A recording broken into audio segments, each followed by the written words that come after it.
Hello student, welcome to my class. So today I am going to continue chapter 1 of class 10th history and the name of the chapter is the rise of nationalism in Europe. So let's proceed. तो ये आपके chapter का 5th part है।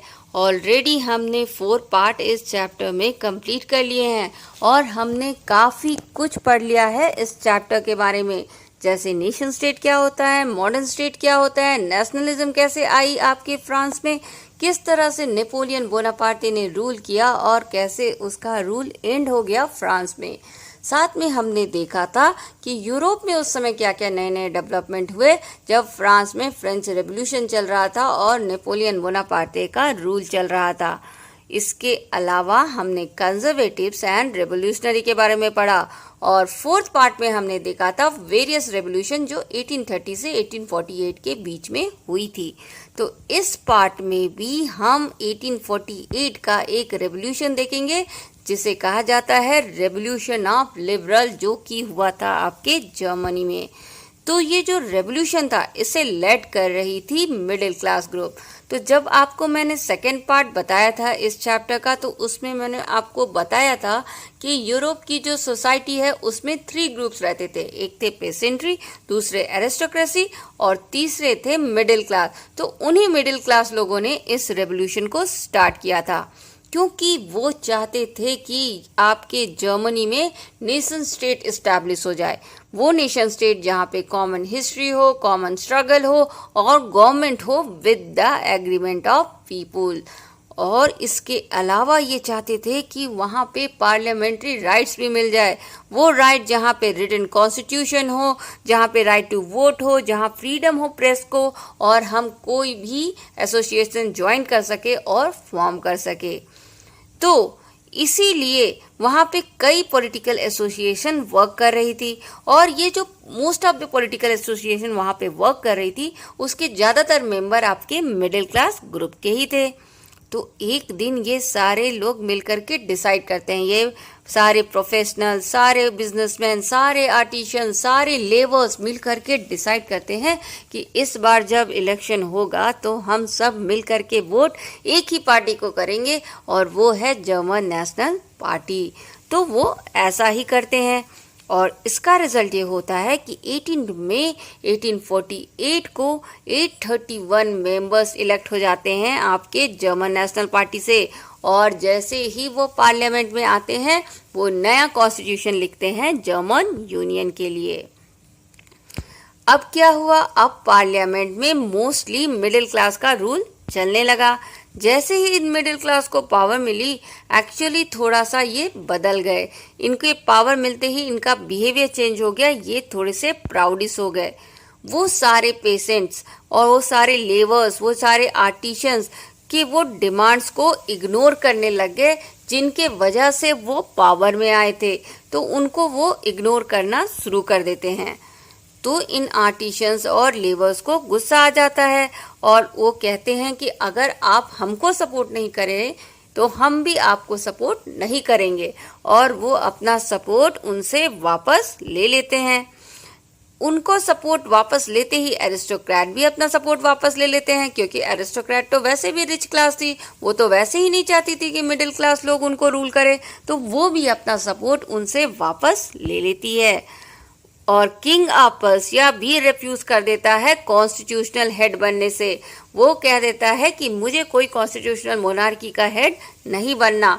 तो इस तरह से क्या होता है, आपकी नेशनल जर्मन पार्टी से सब लोग अपना सपोर्ट धीरे धीरे करके वापस ले लेते हैं। इसके बाद जब सब सपोर्ट ले लेते हैं तो वहाँ की आर्मी, वहाँ की ट्रूप आती है, नेशनल असेंबली को डिसॉल्व कर देती है, क्योंकि अब इसके पास किसी का सपोर्ट नहीं है, तो इसको डिसॉल्व कर देती है और पावर दोबारा कंजर्वेटिव रिजाइम यानी कि मोनार्की को दे देती है।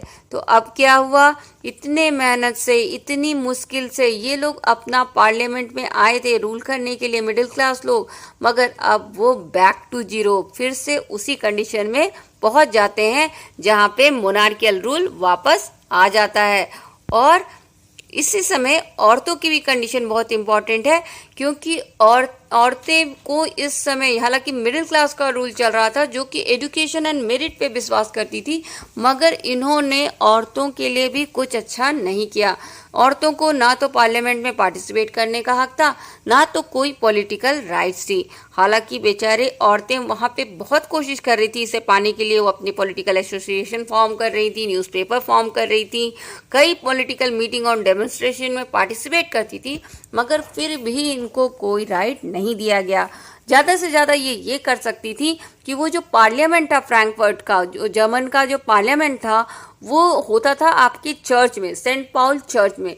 उस चर्च के विजिटर जो गैलरी थी उसमें से बैठ करके वो पार्लियामेंट की प्रोसीडिंग को देख सकती थी, मगर पार्टिसिपेट नहीं कर सकती थी। आप इस फिगर में देख सकते हो, ये इनका जो चर्च है सेंट पॉल चर्च, इसमें इनका पार्लियामेंट लगता था, मगर औरतें सिर्फ ऊपर से विजिटर गैलरी से इनको देख सकती थी। तो क्या इस इतने बड़े रेवोल्यूशन का कुछ रिजल्ट हुआ? तो डेफिनेटली इसके कुछ गुड रिजल्ट थे। एक तो आपके मिडिल क्लास लोगों को सबक मिली, उनको समझ में आ गया कि अब फिर से कंजर्वेटिव रिजाइम आ गया है, तो अब फिर से इनकी लिबर्टी छीन ली जाएगी, अब ये नेशन स्टेट नहीं स्टैब्लिश कर सकते, तो अब इनको क्या करना है, इनको फिर से यूनाइट होकर के फाइट बैक करनी है। और कंजर्वेटिव्स को भी कुछ सबक मिली, मोनार्की को समझ में आ गया कि अब पब्लिक फूल नहीं है, हम इनके राइट्स को छीन करके इनको दबा नहीं सकते, और हमें इन्हें पैसिफाई करना है, इन्हें शांत करना है, ताकि ये दोबारा रिवोल्ट ना कर सके। इसीलिए वो दो बड़े स्टेप लेती है। तो कंजर्वेटिव रिजाइम्स क्या करती है, मोनार्की पहले तो एबॉलिश करती है बॉन्डेड लेबर और सर्फडम को, यानी कि बंधुआ मजदूर बंद कर दिया जाता है, और साथ ही हंगेरियन जो थे वहाँ पे उनको कुछ ऑटोनॉमी डेफिनेटली दे दी जाती है, ताकि वो आगे चल के कोई रिवोल्ट ना करे। तो अब हम देखेंगे making of Germany and Italy. तो किस तरह से आपकी जर्मनी एंड इटली यूनिफाइड हुई। तो सबसे पहले तो हम जर्मनी देखेंगे। अब आप देख चुके हो कि जर्मनी में अभी तक क्या हुआ है कि मिडिल क्लास से पावर छीन लिया गया है, आर्मी ने उनसे पावर छीन लिया, और पावर किसको दे दिया, मोनार्की को दे दिया। तो क्या नेशनल जर्मन पार्टी शांत हो गई? क्या ये सब होने के बाद वो चुप बैठ गई? नहीं, ये चुप नहीं बैठती है। ये किसका सपोर्ट लेती है, ये जो लार्ज लैंड ओनर्स होते हैं, अमीर लैंड ओनर्स, जिनको जंकर्स कहा जाता था, उनको सपोर्ट लेती है, जो कि पर्शिया से थे। तो अब पर्शिया के हाथों में लीडरशिप आ जाता है। अब पर्शिया इस मूवमेंट को लीड करने लगती है। अब पर्शिया ये एम उठाती है कि हम यूनिफाइड करेंगे जर्मनी को, और इसका काम जो दिया जाता है वो उसका, इस यूनिफिकेशन का जो जॉब था, ये जॉब दिया जाता है वहाँ उस समय के chief minister auto von Bismarck को, जिनका बहुत बड़ा रोल है हमारे जर्मनी के यूनिफिकेशन में। तो ये जो पर्शिया है, ये पर्शिया की आर्मी, पर्शिया की ब्यूरोक्रेसी, सब इनको हेल्प करने लगते हैं मिडिल क्लास लोगों को, कि वो फाइट बैक कर सके कंजर्वेटिव रिजाइम्स के। तो इससे क्या होता है, कई लंबे समय तक वॉर लड़ा जाता है, 7 इयर्स तक वॉर लड़ते हैं ये, ऑस्ट्रिया से, डेनमार्क से, फ्रांस से, सभी से वॉर लड़ते हैं, और इसका रिजल्ट ये होता है कि पर्शिया जीत जाती है, और वो यूनिफिकेशन ऑफ जर्मनी स्टार्ट कर देती है 1871 में। और उसके जो रूलर थे उस किसको बनाया जाता है, वो पर्शिया के किंग विलियम वन को इनका रूलर बनाया जाता है। और जब वो रूल करने लगती है, जब यूनिफिकेशन हो जाता है जर्मनी का, तो बहुत अच्छे अच्छे स्टेप्स लेती है, जैसे कि मॉडर्नाइज कर देती है करेंसी को, बैंकिंग को अच्छा कर देती है, लीगल एंड जुडिशियल सिस्टम को अच्छा कर देती है। तो इस तरह से बहुत सारे अच्छे स्टेप वो लेती है। तो अब हम जर्मनी के बाद यूनिफिकेशन ऑफ इटली देखेंगे कि इटली कैसे यूनिफाइड हुई। तो एक्चुअली 19th सेंचुरी में इटली बहुत सारे पार्ट्स में डिवाइडेड थी, टोटल 7 पार्ट्स में वो डिवाइडेड थी। इसमें से एक ही पार्ट जो था आपका सर्डिनिया पिडमेंट्स, जो कि रूल किया जा रहा था इटालियन प्रिंसली हाउस से, और बाकी 6 पार्ट में किसी और का रूल था, जैसे कि नॉर्थर्न पार्ट में आपका ऑस्ट्रियन हैब्सबर्ग का रूल था, सेंट्रल पार्ट में पोप का रूल था, और सदर्न पार्ट आपके बॉर्बन किंग ऑफ स्पेन के अंदर था। यहाँ पे काफी लैंग्वेजेस और रीजनल वेरिएशन थे, यानी कि कुछ भी नेशन स्टेट जैसी क्वालिटी अभी नहीं थी। फिर 1830 में गिसेपे मजानी, जो इसके बारे में आपने रेवोल्यूशनरी थर्ड पार्ट में पढ़ रखा था, गिसेपे मजानी जो एक बहुत बड़े रेवोल्यूशनरी थे, जो रेवोल्यूशनरी के आइडिया को लेड कर रहे थे, उन्होंने काफ़ी कोशिश की इटली को यूनिफाइड करने का थ्रू सीक्रेट सोसाइटी, मगर वो सक्सेसफुल नहीं रहे। फिर इसकी रिस्पॉन्सिबिलिटी लेते हैं चीफ मिनिस्टर कैबोर, और जो कि थे आपके सेंडिनिया पिडोमेंट्स के, जो आपका एक ही प्रिंसली हाउस जो कि इटली के एक स्टेट को रूल कर रहा था, वो ये रिस्पॉन्सिबिलिटी लेते हैं और सबसे पहले वो ऑस्ट्रेलियन फोर्स को डिफीट कर देते हैं। फिर इसमें बहुत सारे रिवोल्यूशनरी, बहुत सारे लोग अंडर द लीडरशिप ऑफ गिसेपे गैरिबेल्डी के अंदर में इस प्रोसेशन को ज्वाइन करते हैं, बहुत सारे पेशेंट्स ज्वाइन करते हैं और 1860 में वो स्पेनिश रूलर को भी ओवरथ्रो कर देते हैं। यानी ऑस्ट्रियन रूलर जो कि नॉर्थ में रूल कर रहा था और स्पेनिश रूलर जो साउथ में रूल कर रहा था, उनको सबको वो ओवरथ्रो करते जाते हैं। और फाइनली 1861 में विक्टर इमैनुअल II को वहाँ का किंग डिक्लेयर करते हैं और इटली का यूनिफिकेशन करते हैं, और इस तरह से आपके इटली में नेशन स्टेट फॉर्म हो जाता है। अब हम थोड़ा सा ब्रिटेन के बारे में देखेंगे कि ब्रिटेन कैसे एक बड़ा एम्पायर बना। तो आपको पता है कि 18th सेंचुरी तक तो कुछ भी नेशन स्टेट की कोई क्वालिटी वहाँ पे भी नहीं थी, वो और वहाँ पे बहुत सारे एथनिक ग्रुप्स थे, बहुत तरह तरह के लोग वहाँ पे रहते थे।